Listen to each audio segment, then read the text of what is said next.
Dozens of people braving the snow, ice, and rain for Cleveland's 4th annual Women's March downtown. Cleveland's march is just one of many held around the country. It started back in 2017 in response to the inauguration of President Donald Trump. And since then, the mission has been to bring about meaningful social change for women.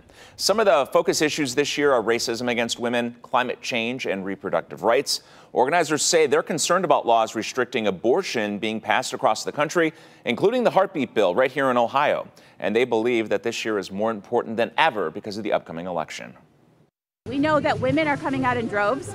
Women, particularly in the suburbs, are going to be making a huge difference in this election. And we want women to be heard. We want candidates across the political aisle to listen to the issues women care about and make change based on what we want.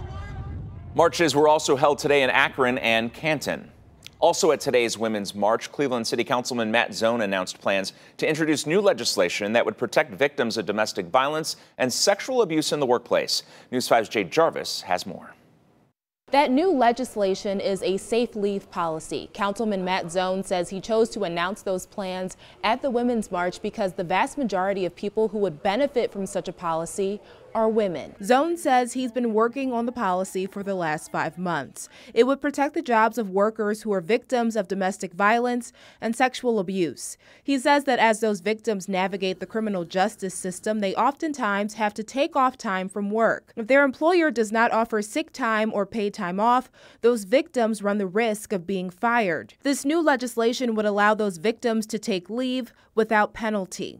Cities like Chicago, Philadelphia, and Minneapolis have already passed similar laws. The vast majority of individuals who would benefit from a safe leave policy are women. And when women are safe, we're all safe. We want to make sure that our mothers and our sisters and our nieces are protected. And so as a policymaker, I wanted to share that news with the hundreds of people who are here to let them know that City Hall is thinking of them.